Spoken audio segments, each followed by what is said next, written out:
CPIML new democracy party ఆవిర్భావ దినోత్సవం సందర్భంగా అదేవిధంగా కామ్రేడు లెనిన్ జయంతి సందర్భంగా ఖమ్మం జిల్లా కామెపల్లి మండల కేంద్రంలో సిపిఐఎంఎల్ న్యూ డెమోక్రసీ పార్టీ జెండాని కామ్రేడు లాలన్న ఆవిష్కరించడం అనేది జరిగింది.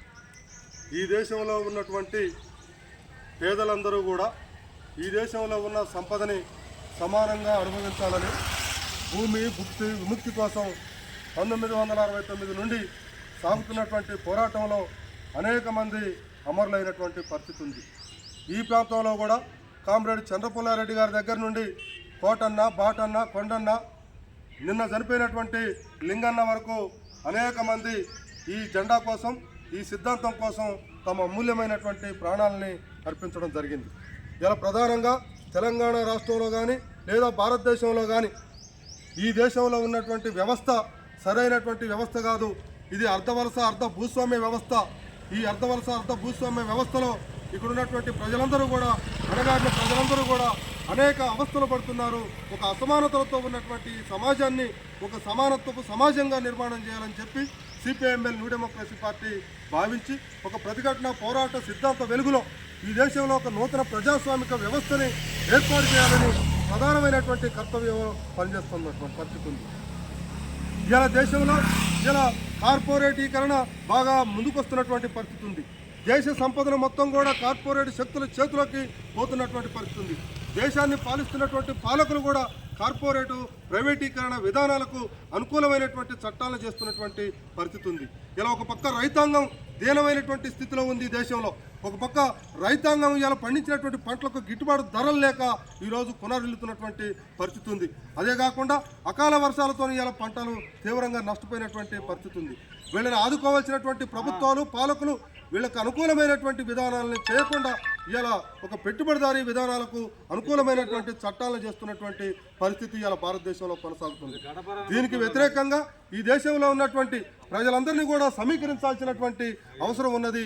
ఈ దేశంలో ఉన్నటువంటి ప్రజలందరూ కూడా ఒక చైతన్యంతో ఈ దేశంలో ఉన్నటువంటి ప్రజలందరూ కూడు గుడ్డ నీడ కావాల్సినటువంటి సమాజాన్ని నిర్మించుకోవాల్సినటువంటి అవసరం ఉన్నది. అంతేకాకుండా ఈ దేశంలో అన్యాయం లేనటువంటి సమాజాన్ని, ఒక దోపిడీ లేనటువంటి సమాజాన్ని, ఒక దోపిడీ రాపిడీ లేనటువంటి ఒక నూతన సమాజాన్ని ఆవిష్కరించుకోవాల్సినటువంటి అవసరం ఉన్నది.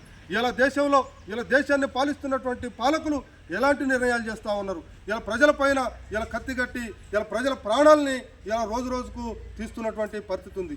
ఇలా ఏజెన్సీ ప్రాంతాలలో ఇలా ఆదివాసీల్ని మట్టుపెట్టేటువంటి పరిస్థితి, ఖగారు పేరుతో ఇలా రకరకాల పేరుతో ఇలా అర్బన్ నక్సలైట్ల పేరుతో ప్రజలందరినీ కూడా చంపివేసేటువంటి దుర్మార్గమైనటువంటి చట్టాలను తీసుకొస్తున్నటువంటి పరిస్థితి ఈ దేశంలో కొనసాగుతుంది. దీనికి వ్యతిరేకంగా సిపిఐఎంఎల్ న్యూ డెమోక్రసీ పోరాడుతుంది. అంతేకాకుండా ఈ దేశంలో ఉన్నటువంటి విప్లవకారులందరినీ కూడా ఐక్యం చేయాల్సినటువంటి అవసరాన్ని, కర్తవ్యాన్ని సిపిఐఎంఎల్ న్యూ డెమోక్రసీ పార్టీ తీసుకున్నది. రాబోయేటువంటి కాలంలో దేశంలో ఉన్నటువంటి కమ్యూనిస్టులందరూ కూడా ఏకం కావాల్సినటువంటి అవసరం ఉన్నది, ఐక్యం కావాల్సినటువంటి అవసరం ఉన్నది. విప్లవకారులందరూ కూడా ఐక్యం కావాల్సినటువంటి అవసరం ఉన్నది. ఇలా ప్రగతిశీల శక్తులు మొత్తం కూడా ఈ దేశంలో ఒక ప్రమాదకరమైనటువంటి స్థితిలో ఉన్నటువంటి భారతదేశాన్ని కాపాడుకోవాల్సినటువంటి అవసరం ఉన్నది. ఈ దేశంలో ఉన్నటువంటి ప్రజానీకాన్ని, ఈ దేశంలో ఉన్నటువంటి సంపదని, వనరులని కాపాడుకోవాల్సినటువంటి అవసరం ఉన్నది. ఇలా నక్సలైట్ల నిజమైనటువంటి దేశభక్తులు, ఇలా కమ్యూనిస్టుల నిజమైనటువంటి దేశభక్తులు, ఈ దేశ సంపదని కాపాడేటువంటి వాళ్ళే నిజమైనటువంటి దేశభక్తులు. వీళ్ళందరూ కూడా ఈ దేశ సంపదని, ఈ దేశాన్ని, ఈ దేశ ప్రజానీకాన్ని కాపాడుకోవాల్సినటువంటి అవసరం ఉన్నది అని చెప్పి ఈ సందర్భంగా ఈ సిపిఐఎంఎల్ న్యూ డెమోక్రసీ పార్టీ ఆవిర్భావం సందర్భంగా మేము ప్రజలకు పిలుపునిస్తా ఉన్నాం. రాబోయేటువంటి కాలంలో దోపిడీ శక్తులకు వ్యతిరేకంగా పోరాడాల్సినటువంటి అవసరం ఉన్నది అని చెప్పి ఈ సందర్భంగా పిలుపునిస్తున్నాం. పాలకులారా, ఖబర్దార్, మీరు ఇప్పటికైనా ప్రజల కోసం, ప్రజల హక్కుల కోసం నిలబడండి. ప్రజల హక్కుల్ని హరించి వేసేటువంటి ఏ ప్రభుత్వాలైనా కానీ నిలబడలేదు. అట్లా అనేక రకాల గుణపాఠాలు ఉన్నాయి. మీరు కూడా అట్లా ప్రజలకు అనుకూలమైనటువంటి విధానాలు చేయండి. మీరు ఎన్నికల నాడు ఏదైతే వాగ్దానాలు చేశారో ఆ వాగ్దానాల్ని అమలు చేయండి అని చెప్పి ఈ సందర్భంగా మేము ప్రభుత్వాలని డిమాండ్ చేయడం జరుగుతూ ఉంది.